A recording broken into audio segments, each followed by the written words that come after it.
Every time Black progress happens, America always pulls the rug. Man, I tell you what, nothing makes racist white people more pissed off than me, a white person, trying to educate about racism and trying to educate about what white privilege is and all these things. And it's so funny because these same people will argue with me till they are blue in the face about how they're not racist and we don't live in a racist institution and black and brown people have it so easy and racism doesn't exist anymore.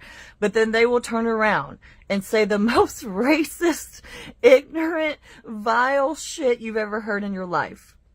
The disconnect is amazing. And this is why I make content like this, because it's so important. Because we do live in a racist institution. And we are all raised in racism as white people. This is simply a fact. And the crazy part about it is every one of us knows this. Even the ones who will sit there and fight with me to the death about it and act like it doesn't exist. Y'all know white people are racist. Y'all know about the casual racism, the casual microaggressions that we are raised in no matter where we live in this United States of America. And this is why I will never stop. I will never stop trying to educate as a white person about racism and how we need to learn. We need to evolve. We need to do better because everything in your life will get better when you stop being so ignorant. What did black people do to be hated so bad and so much? Like, I'm talking beyond slavery. Like, today, still. We was just watching the Hurricane Katrina documentary on Hulu, and I'm like, bruh, like, the folks literally lost everything, and then they came in treating them like they was criminals, and like, and then I was like, and then there was the one scene where they was saying how if they seen them, they was just shooting them, and the old white guy with the beard was like, yeah, man, it was like open season and some, and then the dude was like, well, how many do y'all think? It doesn't matter, who really cares? I'm like, bro, like, we really done been through some stuff. And then I was telling my wife, I'm like, them same people in them documentaries, like, they still alive. It was only 20 years ago. Like, some of these people are still alive. We got no clue who they are, but that same energy, that same mindset, it still lives amongst us. And what bothers me the most is, like, everybody done always hated us, and then we help them out by hating ourselves. Like, we can't come together and work together. So we kind of, you know what I'm saying? It's just, I don't know, bro. It bothers me. The goalpost is constantly moved once a black person is overachieving. One thing they're going to do is move the goalpost if a black person is exceeding expectations. Like, it literally happens all the time. It happens in the workplace. It happens in media and really music, from what I'm really thinking about, and awards, literally elections, the presidency, like achievements, period. It seems like the goalpost is always moved when black people are achieving or really succeeding. Like when they burned down Tulsa, quite literally. Black Wall Street, burnt that down, got rid of it because what? Black people were achieving, overachieving, and then goalposts were moved. Just like with taxes and, oh my God, literally basically the whole system in general. Every goalpost seems to be moved when a black person is exceeding expectations, when they are succeeding in a big way.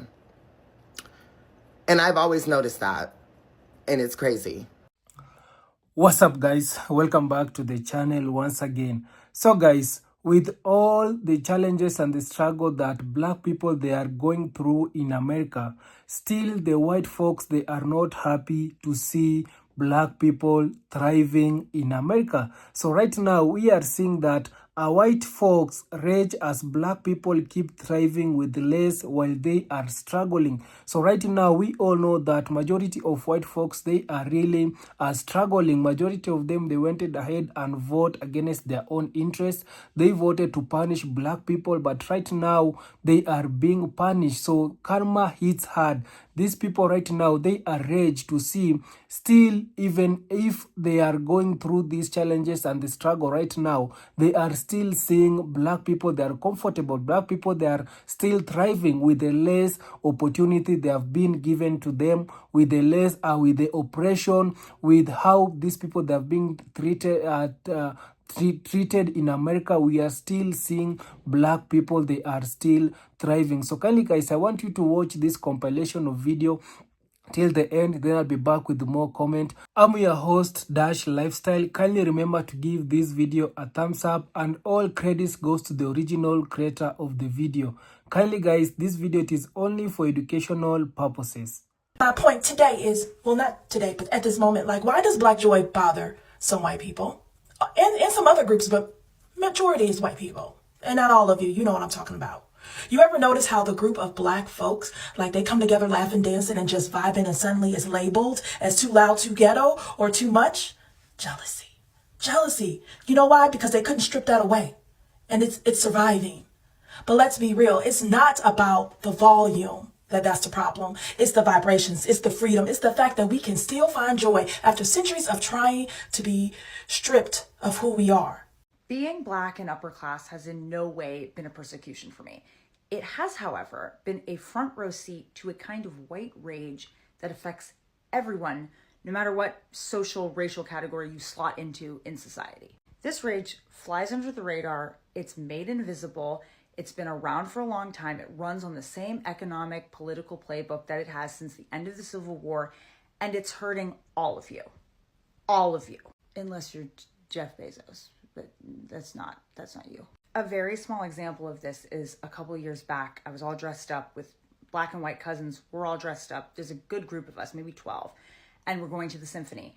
This symphony is it's manned by tons of volunteers, right? People who want to help you, people who are excited to see young people come to the symphony. And we get there and I've got my 8 or 9 tickets all connected. And this older white woman, member of my community, is doing the scanning.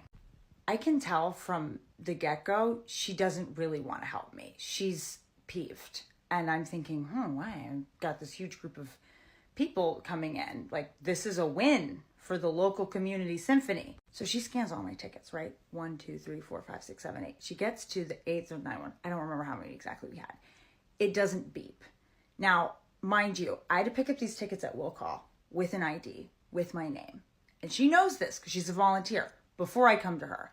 She scans the last ticket that has the symphony's name on it. I mean, it's got all the official stuff.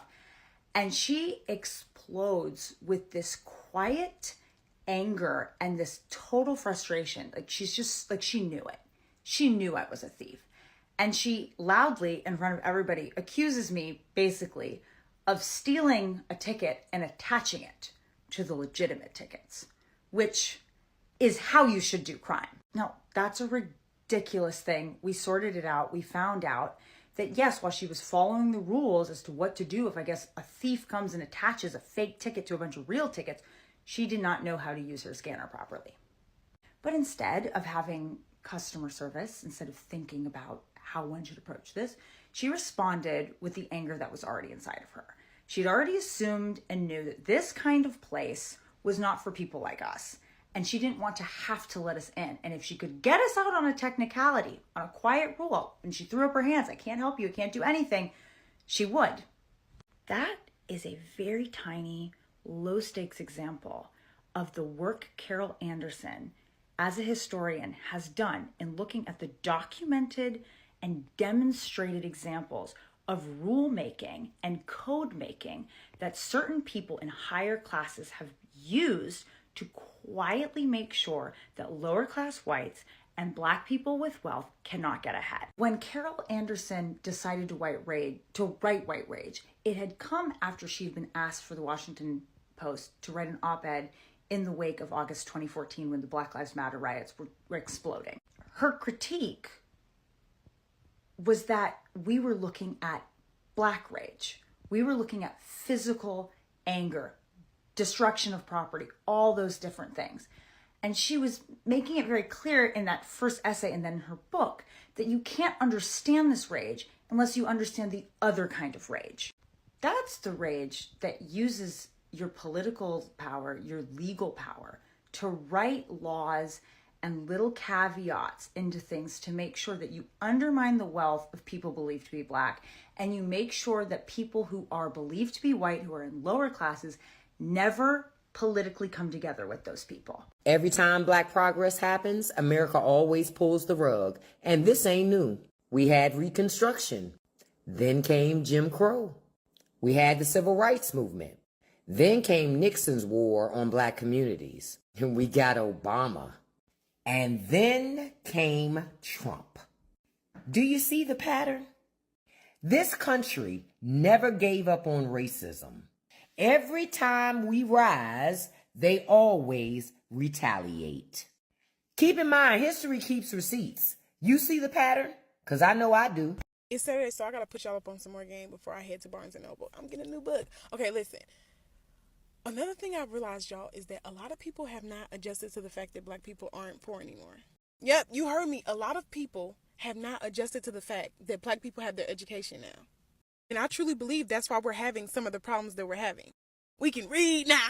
And I do the quotation marks because it's like, it's an expression. That's why we're having so many issues, y'all. They haven't caught up to this. This is why when you're riding that certain car, right, or when you move in that neighborhood, people stopping you, asking you where you live. It's a new dawn. It's a new life. It's a new life for me. So y'all, when y'all are in certain spaces, carry that information with you into the world, that a lot of people still think Black people are like super poor here. One thing I really hate about being a Black creator on this app is that anytime I talk about my accomplishments, people, and I'm talking about white people here, they always want to undermine what I have to say, challenge my expertise as if I don't know what I'm talking about and I didn't get into Princeton and earn over $2 million in scholarships for a reason. Stop projecting your insecurities and your sense of inferiority onto me. I'm successful and I deserve everything that I have. I don't have what I have because I'm a Black woman or because I'm a minority. If anything, it's been a lot harder to get to where I've gotten because of these parts of my identity. And it's super frustrating because regardless of all of the animosity that I get and the people undermining me, I'm still here to help and offer scholarships and offer resources, and people just want to sit here and try to tear me down regardless. Like, stop. I'm going to be successful. Nothing that you say is going to take away from that. So just stop wasting your time. They're so insecure that anybody having any sort of education, strengths that they don't have, they feel like it's an attack against them. Conservatives are so insecure that anyone having anything that they don't have, they're going to feel victimized by it. White rage is not about visible violence, but white rage is subtle. It is corrosive. It operates through the state legislatures, through Congress, through the judiciary, through school boards. It cloaks itself in legalities. Because it's so quiet, it's so subtle, you don't see. And so I set out to blow graphite onto that fingerprint, to be able to trace white rage throughout time to 2016. And one of the things that became clear to me as I started thinking through how white rage works, it became clear to me that the presence of Black people was not the trigger for white rage. It is the presence of Black people with ambition. The presence of Black people with drive. The presence of Black people with aspirations. The presence of Black people who achieve. It's the presence of Black people who refuse to accept their subjugation. The presence of Black people who demand their rights. That's the trigger for white rage. And this society has therefore punished Black resilience and Black resolve. And not all of you, you know what I'm talking about. You ever notice how the group of Black folks, like they come together laughing, dancing, and just vibing, and suddenly it's labeled as too loud, too ghetto, or too much? Jealousy. Jealousy. You know why? Because they couldn't strip that away. And it's surviving. But let's be real. It's not about the volume. that that's the problem. It's the vibrations. It's the freedom. It's the fact that we can still find joy after centuries of trying to be stripped of who we are. We still make something out of nothing. You understand? See, Black joy is like disruptive in certain people. It challenges. And where we're supposed to be broken and angry and silent, it's like loving, living, and celebrating. So it's not just confusion. It's threatening to a certain group of people. Because Black joy, for us, is power, it's resistance, it's healing, it's ancestral. Of all the things they said we could not do, it's lies. Remember, we were here way before other groups were here.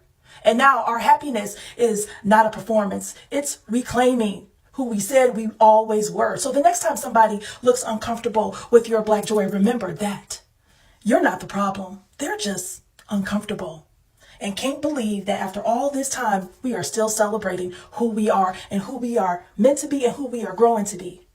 So tell me, have you ever felt like your joy made somebody else uncomfortable? Let's talk about it, y'all. To me, I don't give a flying fuck who feels uncomfortable. This is my life, my body, and if you feel uncomfortable, move the fuck away. Right? Because where I was for Black Bike Weekend, we were on the side, I'm not gonna say the grown folks side, but we like our peace. So of course, it was a mix of Black and white people. Like, we all around each other. We all talking to each other. You think anybody grabbed their purse because they see bikers in leather?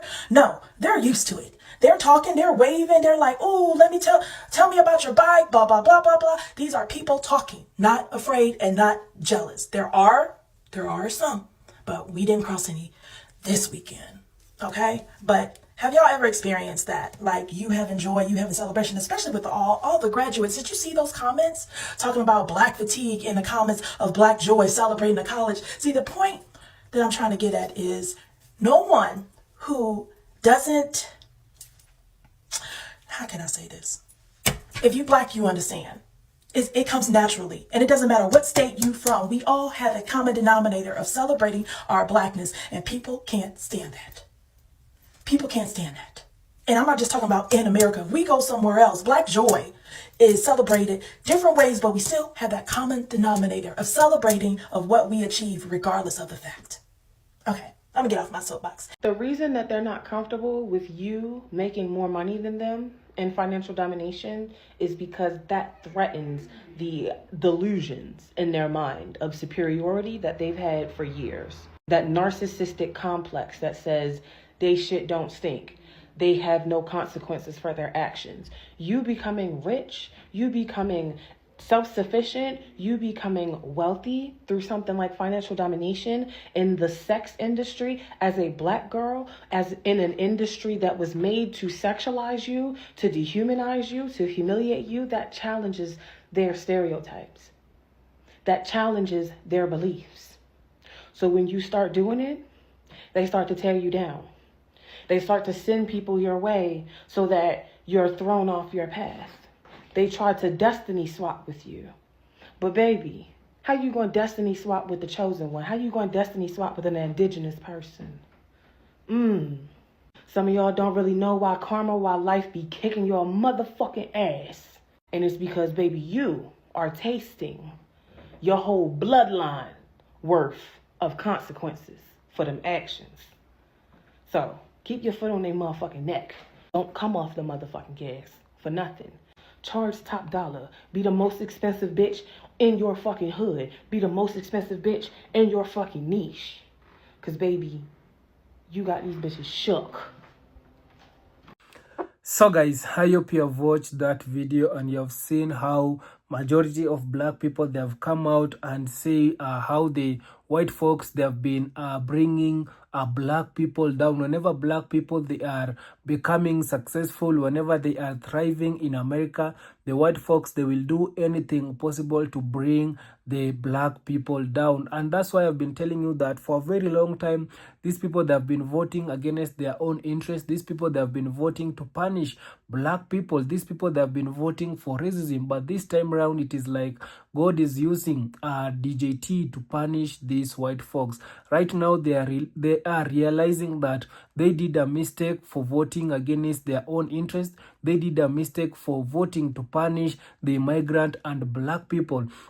So I've been telling you that for a very long time we have been seeing how black people, they have been struggling, how the challenges and the struggle that these people, they have been facing in America, the less opportunity that these people, they have been given. These people, they have been given less opportunity, but thanks to them, because right now we are seeing black people, they are now becoming successful. These people, they voted to punish these black folks, but black people right now, it is like God has come through. God of Black, he has seen the cries and the suffering of black people, and right now black people, they are now thriving. They are becoming more successful in America. These people that have been wanting to bring black people down, the black community, you have been seeing how these people that have been treating black people in America, but this time round also these people, they are being punished. God is telling them that for a very long time I've been giving you the chance to repent and to ask for forgiveness to the black people, but you refuse. So right now God is punishing these white folks for doing all this wrong to the black people. So guys, I have some of the comment here that I want to read it for you, and also share with you what people that have come out and say in the comment section. And also guys, you can come out also and share your thoughts on the comment section. Remember, this video is only for educational purposes. We are here to learn. So this one is saying that we are the toughest people on the planet and they know it. Yeah, so these people, they very they know it, that how to destroy black people, it is by dividing them. And that's why when these people, they came in Africa to the motherland, these people, they divided Africa. Africa was one continent, but these people, they came and divided it. So this dividing it is to make it is to divide us black people, not to come together, because these people, they knew for a very long time that black people, they are a superpower. These people, when they came together, they will be having more energy. These people, they will be they are smart people. These people, how to destroy the black people, it is by dividing them, not telling them not to love each other, telling them to hate their color. And that's how these people, they manage to divide us black people. And also they came and took our brothers and sisters. They went with them. They went with them in the Western countries. So that's why you can see these people, they have been dividing us black people, because they know when black people, they will come together, these people are so dangerous. They know that we black people, we are very smart people. We have energy. So the only weapon that they can use against us, it is dividing us black people. And that's why I've been telling you that we black people, we need to unite. And when we will unite as black people, these people, they will start respecting us, because they knew we black people, when we come together, nothing can stop us black people. And these people, whatever things they have been doing to us, they will now pay. And that's why they don't want to see black people becoming successful. They don't want to see black people uniting. So this one is saying that we have always succeed with less. That's our strength. Yeah, black people, they have also always succeed with the less. You can imagine these people that are being given less opportunity. I mean, black people, they are not taken equally in America, but you can see if these white folks, they decided to not to oppress black people, right now black people will be becoming more successful, will be having the black billionaires all over America. And that's one of the things that these people, they don't want. But I'm so proud to see black people, they are now becoming successful with the less opportunity they are being given. So this was saying that, thanks sister, this one saying that they can keep up, and it's mind boggling to them, the inherent resilience we possess.